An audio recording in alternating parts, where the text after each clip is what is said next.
On the 11th of July, 1979, a lawyer named Giorgio Ambrosoli spent his evening talking to American investigators. He had good reason to talk. For years, this man had been quietly taking apart one of the biggest financial frauds in Italy. He had reconstructed it piece by piece. And that night, he handed a foreign government the evidence. A few hours later, Giorgio Ambrosoli arrived home. It was late. Outside his apartment in Milan, 3 men were waiting for him in the dark. They shot him, right there on his own doorstep, and then they disappeared into the night. The man who had ordered his death was a banker. A financier the newspapers of Rome had once called a genius, and that banker was the very same man who, a few years earlier, had introduced Roberto Calvi, God's banker, to the financial power of the Vatican. If you want to understand how a Catholic bank ended up with a body under a London bridge, you have to understand the people Roberto Calvi chose to stand beside. Today, we meet 3 of them. This is the Veritas Brief, the podcast from Veritas Europaea, where we take one story from European power, finance, or political economy, and we slow it all the way down. We are reader-funded. We carry no advertising from outside sponsors. That independence is the whole reason we can spend an episode like this one following the money into places most outlets simply will not go. This is the second part of our special investigation into the rise and fall of Banco Ambrosiano. In the first part, we stood under Blackfriars Bridge in London, where Roberto Calvi was found hanging in June of 1982. We watched the official suicide verdict quietly fall apart, and we met Calvi himself, the secretive, meticulous banker who climbed for 24 years to the top of Italian finance, and then went looking for a partner more powerful than any regulator. Today, we meet the men he found. There are 3 of them. A Sicilian financier who taught Calvi the game and died drinking poisoned coffee in a prison cell. An American archbishop who turned the Vatican's own bank into something extraordinarily useful to men like Calvi. And a former fascist who ran a secret lodge that reached into the very top of the Italian state. Let us start with the Sicilian. His name was Michele Sindona. He was born in Sicily in 1920, the very same year as Roberto Calvi. He trained as a tax lawyer, and after the war, he moved north to Milan. And there, he began to build. By the mid-1960s, Michele Sindona had assembled a financial empire that spanned 9 countries. It reached into real estate, into steel, into food processing, into banking, and the newspapers of Rome had a word for him. They called him a financial genius. But we should be careful with that word, because some of the people calling Sindona a genius did not mean it as a compliment. They meant it as a warning. Here is why he matters so much to our story. By the time Sindona met Roberto Calvi, he had already built something Calvi desperately wanted: close working ties to the finances of the Vatican. And Sindona made an introduction. He introduced the younger banker to a man named Archbishop Paul Marcinkus, the American cleric who ran the Vatican's own financial institution. We cannot overstate how much that single introduction reshaped Italian banking history. Because it solved a problem for everyone in the room. Sindona wanted access to Calvi's growing institution. Calvi wanted the credibility that only the Vatican could lend him. And Marcinkus, the archbishop, well, he seems to have found the whole arrangement rather useful too. But before we follow that thread into the Vatican, we have to watch what happened to Sindona himself. Because Sindona is not just the man who made the introduction. He is the warning that Italy chose to ignore. Sindona's empire collapsed first, years before Calvi's did. At the center of it was an American bank, Franklin National Bank. At one point, Franklin National had been the 20th largest bank in the entire United States, and in October of 1974, it failed. At the time, it was the largest bank failure in American history. What brought it down? Bad currency bets, fraudulent accounting. And when it fell, it did not fall alone. The Vatican itself is estimated to have lost around $30 million in the wreckage. Now we want you to sit with the timing here, because this is the part that should have changed everything. The pattern that would eventually destroy Banco Ambrosiano, the reckless bets, the cooked books, the Vatican quietly exposed to the losses. That pattern was already visible. It was sitting there, in plain sight, in the ruins of Michele Sindona's empire. 8 years before Calvi's own collapse. The warning could not have been clearer, and Italy looked straight past it. And then there is the matter of the man who tried to sound that warning. His name was Giorgio Ambrosoli, the lawyer we met at the very top of this episode. Ambrosoli was appointed to liquidate Sindona's failed banks. That is a dry, technical job. It means going through the wreckage and figuring out where the money went. But Ambrosoli did it properly. He spent years reconstructing the fraud in detail, and eventually, he handed the United States Department of Justice the evidence that would help convict Sindona. Michele Sindona did not forgive him for that. On the 11th of July, 1979, just hours after Ambrosoli had briefed American investigators, 3 mafia gunmen were waiting outside his home in Milan. They shot him dead on Sindona's orders. There is a detail here we cannot leave out, because it tells you something about the political world all of this happened inside. Giulio Andreotti was one of the most powerful politicians in Italy, a towering figure in the Christian Democrat Party and a close associate of Sindona. Years later, Andreotti was asked about the murder of Giorgio Ambrosoli, and what he said has followed him ever since. He described Ambrosoli, the honest liquidator gunned down on his doorstep, as, and we quote, a person who, in Romanesque words, was looking for it. Looking for it. That was how the death of an honest man was waved away at the very top of Italian politics. As for Sindona himself, the ending is grim, and it is fitting. Italian authorities extradited him in 1984. 2 years after that, a court convicted him of ordering Ambrosoli's murder and sentenced him to life in prison. 4 days after that sentence, Michele Sindona drank a cup of coffee in his prison cell. It had been laced with cyanide. He collapsed, and within hours, he was dead. To this day, investigators have never conclusively established whether Sindona poisoned himself or whether someone else did it for him. He had spent his final years surrounded by men with every possible reason to want him silent. And that ambiguity, that permanent unanswerable question, was, in its own way, exactly the outcome those men needed. Sindona showed Calvi the game. Now let us look at the institution that made the game possible. We are going to pause here for one moment, because we need to ask you for something. The Veritas Brief and everything we do at Veritas Europaea runs on one thing and one thing only: our readers and our listeners. We do not sell ads to outside sponsors. We do not answer to advertisers. When a story leads us into the Vatican or into a mafia contract killing, there is no one upstairs who can tell us to drop it. That independence has a price, and the people who pay it are people like you. So if this is the kind of work you want more of, the slow kind, the careful kind, the kind that spends an entire episode getting one dangerous story right, then here is how you help.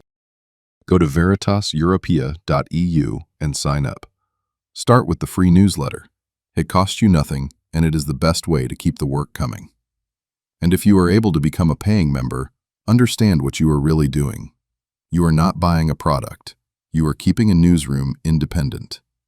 Think of it less as a subscription and more as patronage. veritaseuropaea.e-u. The link is in the show notes. Now, into the Vatican. The Vatican's own bank carries a name that is almost aggressively boring. It is called the Istituto per le Opere di Religione, the Institute for the Works of Religion. Nobody actually says that. Everyone simply calls it the IOR, or, more plainly, the Vatican Bank. Pope Pius XII created it in 1942, and it was built on a very particular foundation: the sovereignty that the 1929 Lateran Treaty had already granted to Vatican City. That word, sovereignty, is the key to everything that follows. Because that treaty is the reason the IOR sits outside Italian tax law, outside Italian banking supervision, outside the reach of Italian courts. Hold that thought. A bank inside Italy that Italy cannot tax, cannot inspect, and cannot prosecute. Now, who ran this remarkable institution? From 1967 onward, the IOR was run by Archbishop Paul Marcinkus, and Marcinkus was, on paper, an almost absurd choice for the job. He was a big man, 6'4", a Lithuanian-American who had grown up in Cicero, Illinois, and he had no formal training in banking. None. In finance, none. What he had instead was physical presence and nerve.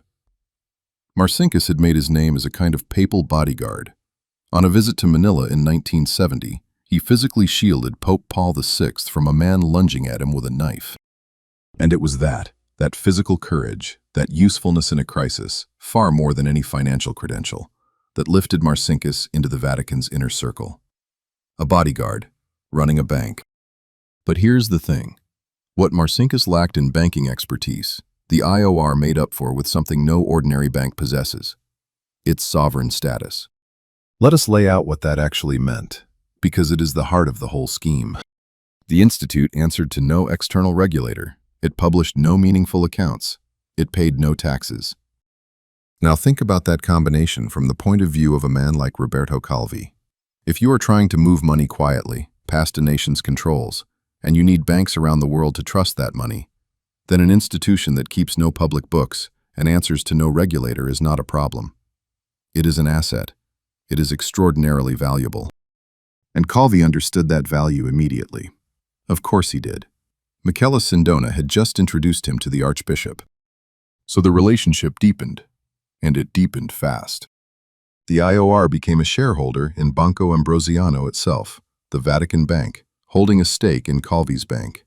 And Marcinkus went further. He personally took a seat as a director of one of Ambrosiano's subsidiaries based in the Bahamas. Read that carefully because it matters. It meant the Archbishop was lending his own name and the towering prestige of the Vatican directly to the offshore structure that Calvi was quietly building. Now, to this day, people argue about how much Marcinkus really understood. Did he grasp where all of this was heading? That question is genuinely disputed. But there is a second question that is not disputed at all, and that is whether Marcinkus benefited from not asking too many questions. He did. Clearly, he did. So we have the pupil, Calvi. We have the teacher, Sindona. And we have the sovereign institution, the IOR. There is one piece left, and it is the strangest of them all. His name was Licio Gelli. He was born in Tuscany in 1919, and his story starts on the far right of European politics. As a young man, Gelli volunteered for Mussolini's black shirts. He went to Spain, and he helped the fascist side in that country's brutal civil war. After the Second World War, he reinvented himself as a businessman. Textiles, imports, the ordinary machinery of commerce. But that is not what Licio Gelli is remembered for. Because by the 1960s, Gelli had taken control of an obscure little Masonic sublodge. Its name was Pt.2, and everyone came to know it, simply, as P2. Now P2 was not new. It had existed since 1877 as a minor lodge, a quiet place for Freemasons who could not make it to their regular meetings. Unremarkable. Forgettable. Licio Gelli turned it into something else entirely. He took a lodge of a handful of members, and within just a few years, he expanded it to more than 1,000. And he was not recruiting ordinary men. He was recruiting judges, generals, intelligence chiefs, politicians. It became so strange, so clearly outside the normal rules, that Italy's own Masonic authorities eventually expelled Gelli and pulled the lodge's charter in 1976. But by then, it did not matter. Because by then, P2 had stopped being a lodge in any real sense. It had become a fully clandestine network, a secret machine, answerable to one man and one man only, Licio Gelli. And then, in March of 1981, the whole thing burst into the open, almost by accident. Police raided Gelli's villa in the town of Arezzo. They were not even looking for P2, they were chasing evidence in an unrelated fraud case. But what they found in that villa is one of the most extraordinary documents in modern Italian history. A membership list. 962 names. Let us tell you who was on it. Cabinet ministers, sitting members of parliament, the heads of all 4 of Italy's intelligence and security services, all 4. 43 generals, 8 admirals, the police chiefs of the country's 4 largest cities, and 24 journalists, including the editor and the publisher of Corriere della Sera, the single most influential newspaper in Italy. Take a moment with that list, because it is not a guest list for a dinner party. It is a cross-section of the levers of an entire state. The courts, the military, the spies, the police, the press. All of them, quietly, connected through one secret network, run by a former fascist who answered to no one. So where does Banco Ambrosiano fit into all of this? Directly, right at the center. Roberto Calvi was a member of P2. So was Michele Sindona, the banker under the bridge and the financier with the poisoned coffee. Both of them belonged to Gelli's secret lodge, and the money flowed accordingly. Investigators later calculated that Gelli and his network owed Banco Ambrosiano close to $300 million by the time the bank collapsed. That money came out of Calvi's own accounts, and apparently it came with Marcinkus's blessing. Gelli, meanwhile, lived very well on the arrangement.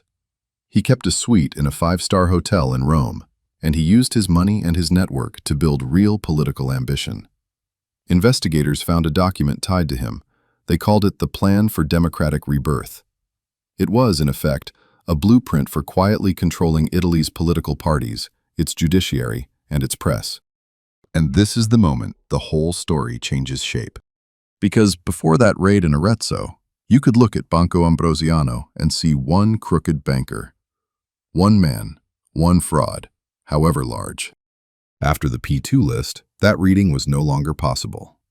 The discovery did not just embarrass a few hundred powerful Italians, it reframed the entire affair. What had looked like one banker's fraud now looked like something far bigger and far darker. It looked like the financial engine of a secret network, a network that reached into the parliament, into the military, and into the newsroom of the country's paper of record. The bank was not the whole story. The bank was the fuel. So let us leave it there for this second part. We have met the Sicilian, Michele Sindona, who showed Calvi the game and died with cyanide in his coffee. We have walked inside the Vatican Bank and seen how its sovereignty turned it into the perfect partner for a man moving money in the dark. And we have opened up the P2 Lodge and found nearly 1,000 names reaching into every corner of the Italian state. 3 men, a financier, an archbishop, and a fascist, and a bank sitting at the center of all of them, quietly moving the money. Next time, we follow that money. We look at the letters of comfort, the offshore shell companies, and the moment the whole structure finally ran out of road, and took Roberto Calvi with it. This has been a special episode of the Veritas Brief from Veritas Europaea. If you do not want to wait, the full written investigation is on our site right now, veritaseuropaea.eu, with the maps, the money trail, and the diagrams that lay all of this out. And if this episode was worth your time, the single most useful thing you can do is simple. Sign up at veritaseuropaea.eu. Keep this newsroom independent. We will see you next time.